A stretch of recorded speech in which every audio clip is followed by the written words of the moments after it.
Hi everyone, I'm Star from the Horror Cat Super Show, and today is episode 3 of my 365 Days of Horror, where I watch a horror movie a day, all eras and all subgenres, and I bring it to you spoiler free. So let's get to it. Alrighty guys, so here's the tier list. We're going to start with 2007's Inside. So this is a French film, and this one does not hold back. Good solid suspense throughout the entire film, and I love that they don't give too much away in the first half. The last part of the film is really brutal, and it's not for the squeamish. So if that's you, be forewarned. Because even I, who I think I'm pretty seasoned, I winced a couple of times during this one. It was kind of rough towards the end. I really enjoyed this one. The ending was pretty cool. So I give this a watch now. My score for this one is 8 out of 10. 1981's Night School.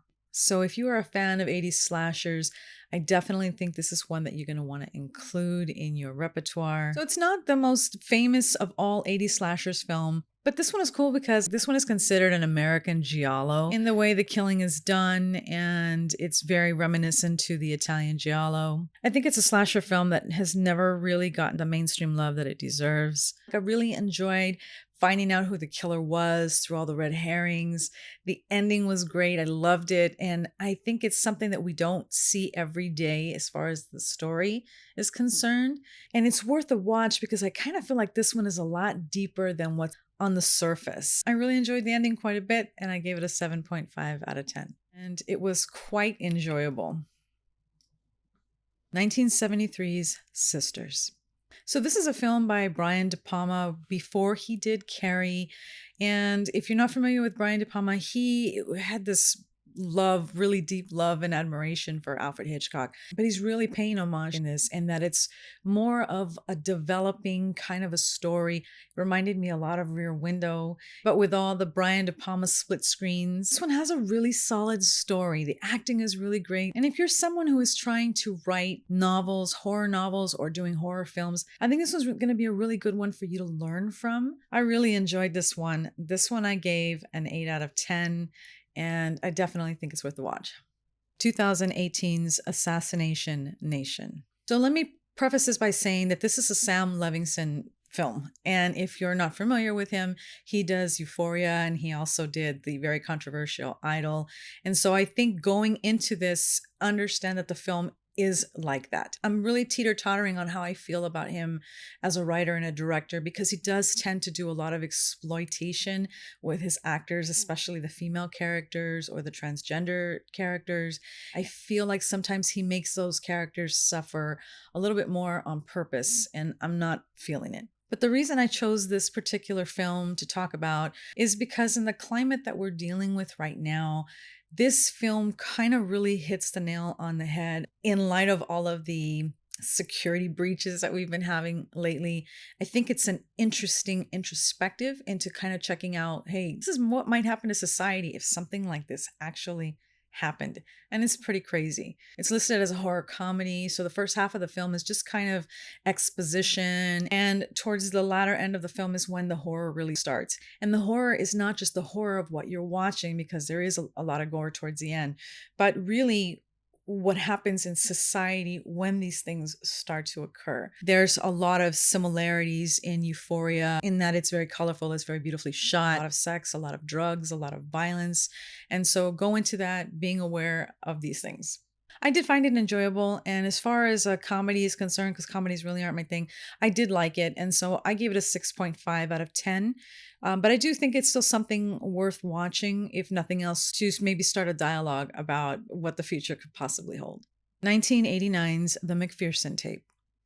So this is touted as one of the first found footage films. The thing I love about found footage, even though it makes me sick to look at, but it's only 63 minutes, so it's pretty quick. It's the fact that you are discovering this story as it's going along, and all these things are starting to unfold, but they're unfolding in a very casual, chaotic way. The conversations are very everyday. The people are everyday.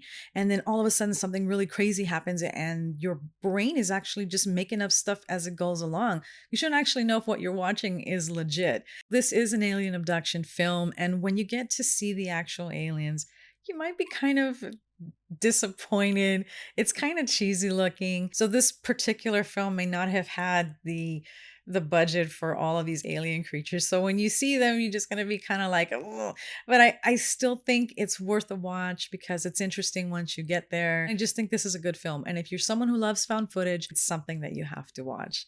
So I'm definitely going to move this up to watch this right now. And I gave this one an 8.5 out of 10. 2025's The Gorge.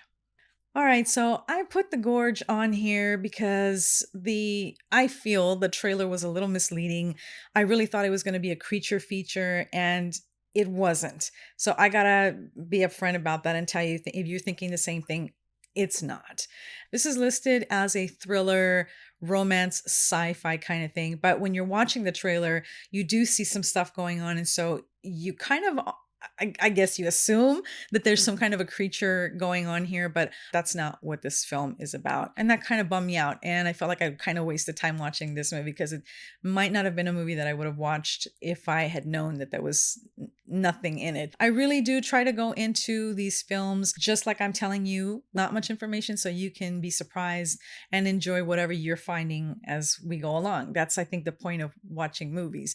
I don't want to be telling everybody absolutely everything because I think it just kind of ruins the experience. So this one has a blend of romance and action and a little bit of horror elements. I think it had potential to be something unique if they had some monsters in there that really would have been cool. Other than that, it's just kind of this hokey romance kind of story. I like Miles Teller. I liked Anya Taylor-Joy. I thought they had a really good chemistry together. It is kind of cute when they're doing what they're doing, but the monster aspect of it just falls flat. It just kind of feels like a imitation, really bad Last of Us, and it just really didn't do it for me. The only good thing about this whole thing is that while I was watching it, I was listening to the soundtrack and I'm like, you know what? This sounds really familiar. Why does this music sound really familiar?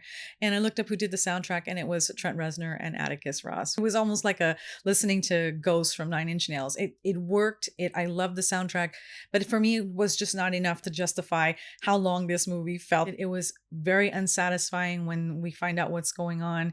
And I was just like, nah, whatever. So it's not something I'm going to recommend. This movie is 127 minutes long. It is too long to suck that bad. So I wouldn't recommend it. I gave it a 5 out of 10 and I probably would have given it lower, but I like Miles Teller. So I'm just going to put it's just okay. This one's on Apple TV. So if you miss it, you ain't going to miss much. 1967's Spider Baby. If you are a fan of House of a Thousand Corpses and the Addams Family TV show, this is going to be one that you're going to watch. This is not for everybody, guys. Okay. So first, let me start off by saying that it's a little offbeat. It's a little strange. It's in black and white. Don't be scared. But you really see the influence where Rob Zombie got characters like Baby and Captain Spaulding. Even Sid Haig is in this movie. Lon Channing Jr. is in this. It almost feels like a really twisted fairy tale, but it's really like a mix of old school gothic horror wrapped up with this sadistic kind of humor. And it makes it charming, even though it's very unsettling. And this movie has been remade a couple of times since then. And it's very reminiscent also too of Texas Chainsaw Massacre. The house looks very, very similar to that. The dark humor in this, the way all of their family acts. This movie was like the precursor to all of those other movies. So like I said, may not be for everybody, but if you're a horror fan, especially if you love the stuff that Rob Zombie does, I think you're going to like this one. And I'm going to give this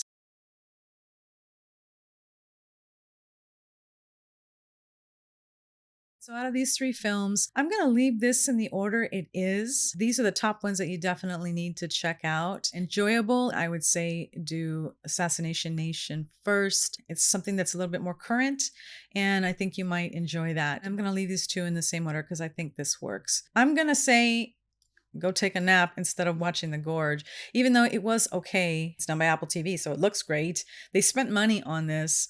Go watch The Last of Us. Just go do that instead. All right, everyone, those were my 7 films for this week. Let me know if you have seen any of these and what you think down below. As always, thank you for spending some time with me. I will see you next time. And until we meet again, shiver, scream, repeat. Bye. Tell everyone you know to come on down to the Horror Cat Super Show.